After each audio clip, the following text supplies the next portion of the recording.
We need to do something about the gun violence epidemic, and now is the time to do it. And I will continue to advocate for that because I believe in it. Personally, from our family's own experience to the experiences of too many people in our district and in our community who are suffering from the lack of good laws and good regulation. You don't have to throw out responsible gun ownership in behalf of the Second Amendment. I know every member in this committee's been here this year working during committee, during session, voting on bills. Yes, sir. And I know you may have some things going on, but you have not. So I don't think it's fair for you to come in front of this committee and lecture us on hard work and convictions. We've been here working. Thank you, Chair Farmer, for your comments. They incense me.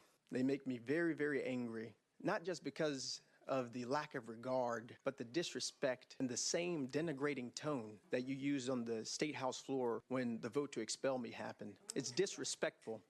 It's unbecoming, and it's beneath the standard of a person who's supposed to represent in the Tennessee House of Representatives. It is a pathetic excuse for you to not answer the question of why we are doing nothing about the gun violence epidemic than to personally attack me. My brother, Temperance Darnell Pearson, one of the loves of my life, passed away from gun suicide on December 1st of 2024. Shattered my family like gun violence has shattered so many families. Shattered my nephew's lives, my mother, my father, my other brothers who are remaining. I buried my brother.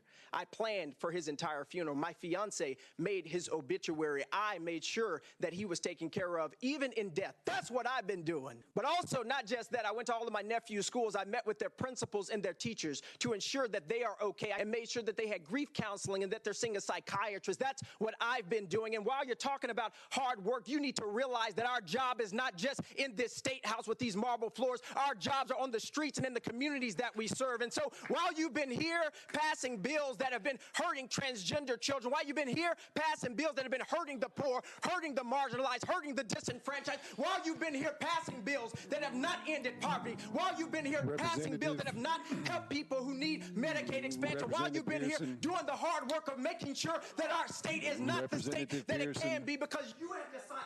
Representative Pearson. I've been in my community, meeting with seniors, meeting with young people. That's what I've been doing. Hard work doesn't just happen with this legislation. It happens in our communities. Representative Pearson. While you've been here doing that, I've been in my community. And it's taking your grief and your pain and your heartache, and it's standing in front of people who you know may not like you, standing in front of people who you know will disrespect you. You need to pass better laws, better legislation, and fight for a state where everybody is able to live more freely from the pain of gun violence that me and my family are experiencing. That's what you need to think about, Chairman Farmer. And if you can't think that, learn to shut up. Learn to shut up. Ladies and gentlemen. Representative Pearson, it seems that it's very common in your party when you disagree with a comment. And I was not disrespectful to you. I have a family. I've made sacrifices every year. So Representative Pearson, I know this is a very difficult time for you to be back up here. I'm sorry for all the things that you've experienced. You've been a great uncle. You've done the things that you were supposed to do to help your family. If I was in the same situation you were in, I would be doing the same thing. I understand that, okay? I know tensions are high. Disrespect is high, Chairman. We are now voting to send House Bill 1392 on to full judiciary. Mr. Chairman, you have 2 ayes, 7 nays. The noes prevail. House Bill 1392 fails. No. Hey, Representative Pearson, no, sir. No, sir. No. Don't touch him. Do not touch him. Do not touch him. Do not touch him.